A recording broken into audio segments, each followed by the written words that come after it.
গভীর রজনীতে আল্লাহর নবী বিশ্বনবী রাহমাতুল লিল আলামিন হুজুরাত শরীফ থেকে প্রচন্ড শীতের মধ্যে বের হয়েছেন। এমনি তাকায়া দেখে একজন বাঁকা হয়ে দাঁড়াইছে, সোজা হয়ে দাঁড়াতে পারে না, কাপড় এইভাবে ধরে রেখেছে। দাঁড়ায় বলেন আসসালাতু ওয়াসসালামু আলাইকা ইয়া রাসূলুল্লাহ। আল্লাহর নবী বলেন, কে রে তুমি এত গভীর রজনীতে আমাকে সালাম দিচ্ছ? আল্লাহর নবী যেই মাত্র জিজ্ঞাসা করেন, উনি আপনি কি আমাকে চিনতে পারেন নাই? আমি আব্দুল্লাহ। আল্লাহর নবী বলেন, কোন আব্দুল্লাহ? নবীজি, কিছুদিন আগে ইসলাম ধর্ম গ্রহণ করেছি, আমার নাম ছিল আব্দুল উজ্জা, আমি আপনার নামটা পরিবর্তন করে আব্দুল্লাহ রেখেছেন, আমি সেই আব্দুল্লাহ।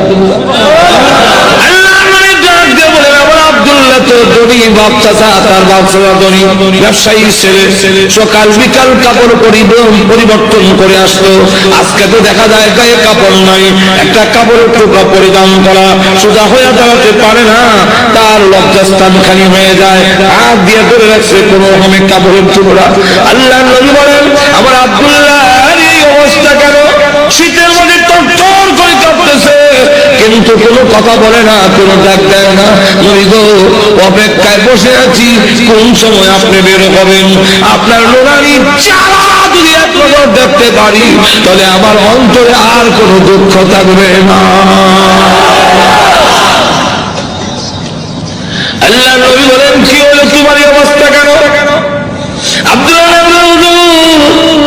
আপনার দরবারে কেন আসা যাওয়া করি? আমার চাচা আমাকে বলেছেন বাড়ি ছেড়ে যেতে হবে, আর না হয় মুহাম্মদের দরবার ছেড়ে যেতে হবে। নবী গো, আমি ঘোষণা দিয়েছি, ওই জন্মদিনে আপনার বাড়ি কেন, তামাম পৃথিবী ছেড়ে যেতে পারি, কিন্তু একটি মুহূর্তের জন্য বিশ্ব নবীর দরবার আমি ছাড়তে পারবো না। আমাকে বাড়ি থেকে বের করে দিয়েছে, বের হওয়ার সময় বললো কাপড় চোপড় গুলো দিয়ে যাও, এগুলো তো আমাদের উদ্দেশ্য হইল, আমি উলঙ্গ হয়ে গেলে এটা যাব না, লজ্জায় তখন ঘরে বসে থাকবো, আপনার দরবারে আসবো না। আমি তখন আমার চাচাকে জানিয়ে দিলাম, ওগো চাচা, কাপড় হারাতে পারি, ইজ্জত সম্মান হারাতে পারি, আমি সর্ব হারা হতে পারি, কিন্তু আল্লাহর কসম ঈমান হারা এক মুহূর্তের জন্য হতে পারবো না।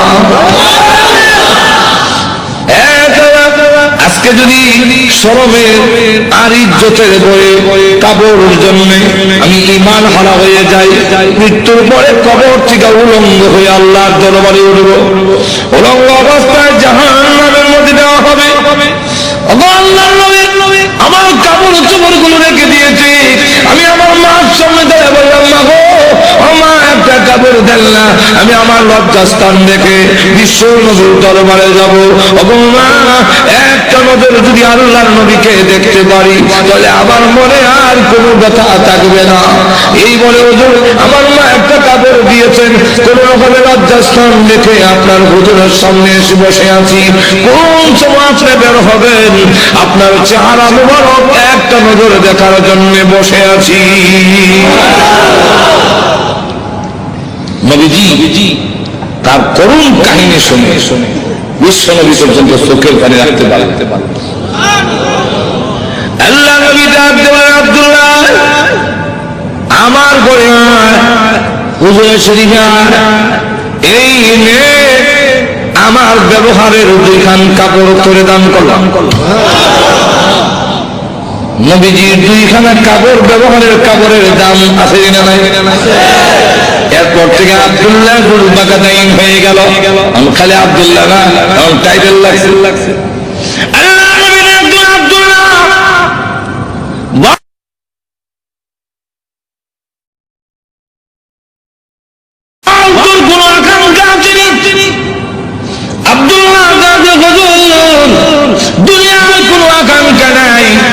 আপনার কাছে আমার একটা দরখাস্ত, নবীজি আপনি বলেছেন শাহাদাতের মরণ হইলে মরণের কষ্ট হয় না,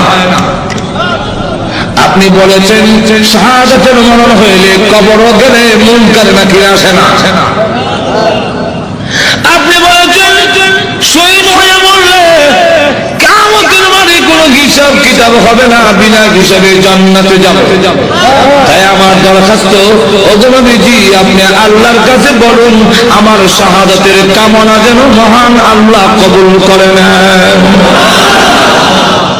নবীজি দোয়া করে দেন, দোয়া রাসূলের দোয়া, হাত উঠাইতে দিদি আর তো যখন কবুল হইতে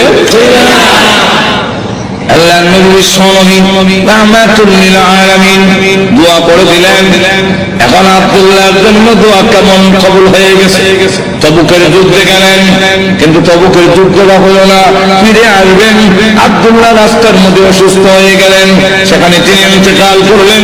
আল্লাহ নবী ঘোষণা দিয়েছেন আল্লাহর রাস্তায় যখন মানুষ বের হয়ে যায়, রাস্তায় মারা গেল শাহাদাতের সওয়াব তাকে দেওয়া হয়।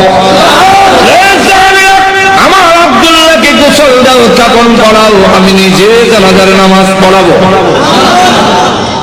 নবীজি নিজে জানাজার নামাজ পড়াইয়া লাশ যখন কবরের দিকে নিয়ে যায়, নবীজি পিছনে পিছনে যায়, কবরে পার গেলে পড়ে ডাকতে বলে সাহাবীরা রে, কেউ কবরে নামবে না, আমি তার কবরে নামবো।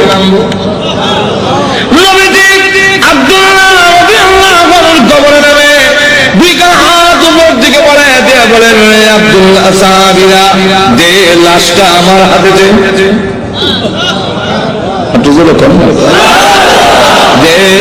আমার আব্দুল্লাহর লাশ আমার কোলে ছেড়ে দে। নবীজির কোলে ছেড়ে দিলে নবীজি এইভাবে লাশটা উপর দিকে উঠাইয়া আকাশের দিকে তাকায় বলে আল্লাহ, আমি আব্দুল্লাহর প্রতি খুশি, তুমিও খুশি হয়ে যাও।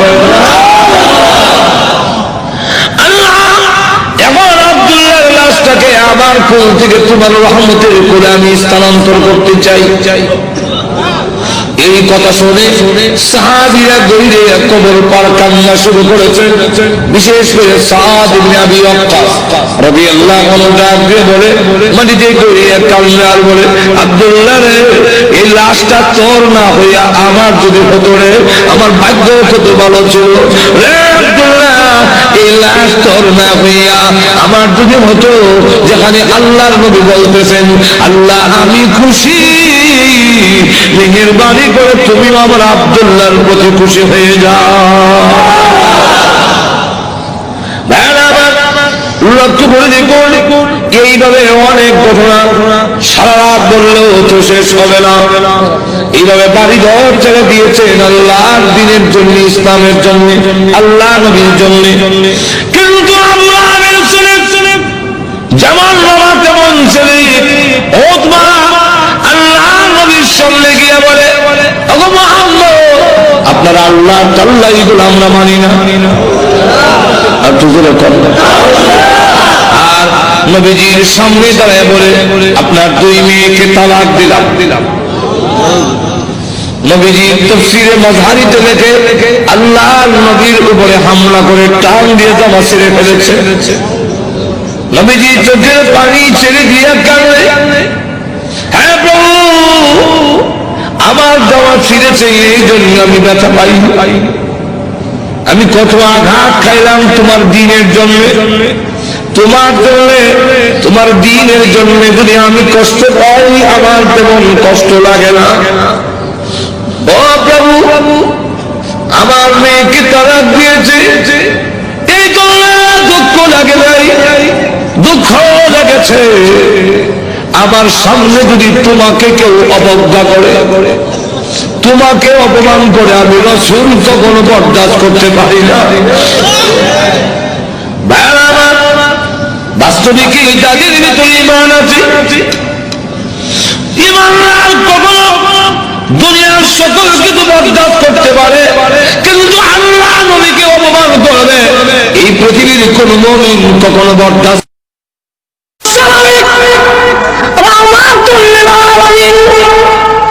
পৃথিবী থেকে যেদিন বিদায় হয়ে যাবে, আম্মা জানা আয়েশা বলেন চাদর দিয়ে নবীজিকে আবৃত করে ঢেকে রেখেছি। হঠাৎ করে আমি তাকায়া দেখি আল্লাহ নবী চাদরের ভিতরে একটা হাত একবার গোটায়, হাতটা আবার লম্বা করেন, পা এভাবে গোটায়, আবার পা লম্বা করেন। যে আমার খিচুড়ি যে শুরু হয়, সাকাত আরম্ভ হবার সময় দেখবেন এমন কিছু টানা আসা শুরু হয়।